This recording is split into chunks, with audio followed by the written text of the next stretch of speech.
വളരെ കൂടുതൽ ഫുഡാണ് നമ്മൾ കഴിക്കുന്നത്. വളരെ ഇന്ന് കഴിച്ചുകൊണ്ടിരിക്കുന്നതിൻ്റെ മൂന്നിലൊന്നും ഫുഡ് ആവശ്യമില്ല മനുഷ്യന് ജീവിച്ചിരിക്കാൻ വേണ്ടി. വയർ എപ്പോഴും എം ടി ആയിരിക്കുന്നതാണ് ഏറ്റവും ഹെൽത്തി.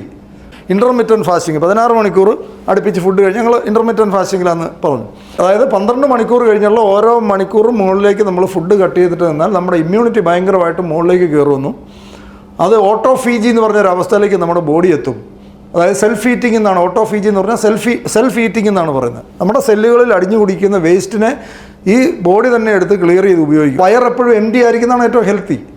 വയർ എം ടി സ്റ്റേജിൽ എത്ര പേർക്ക് വരുന്നുണ്ട്? എം ടി ആവുക എന്നുള്ളതാണ് ഏറ്റവും പ്രധാനപ്പെട്ട കാര്യം. അപ്പം നമ്മുടെ ഇമ്മ്യൂണിറ്റി വളരെ കൂടും. നമ്മുടെ വീട്ടിൽ ഇപ്പോൾ പച്ചക്കറി ഇല്ലെങ്കിൽ അവിടെ ഇരിക്കുന്ന എന്തെങ്കിലുമൊക്കെ സാധനം എടുത്തുണ്ടാക്കി നമ്മൾ കറി വെച്ച് കഴിക്കുകയല്ലേ? അല്ലേ? നമ്മളിങ്ങനെ നിരന്തരം കഴിച്ചുകൊണ്ടിരിക്കുകയല്ലേ? രാവിലെ കഴിക്കുന്നു, ഉച്ചയ്ക്ക് ഇങ്ങനെ അലാറം വെച്ച് ഇങ്ങനെ കഴിച്ചുകൊണ്ടിരിക്കുകയാണ്. ഇതിന് പകരം ഇത് നമുക്ക് ആവശ്യമുള്ളതാണോ കഴിക്കുന്നത്? ഇത് ആവശ്യത്തിലധികമാണ്. വളരെ കൂടുതൽ ഫുഡാണ് നമ്മൾ കഴിക്കുന്നത്.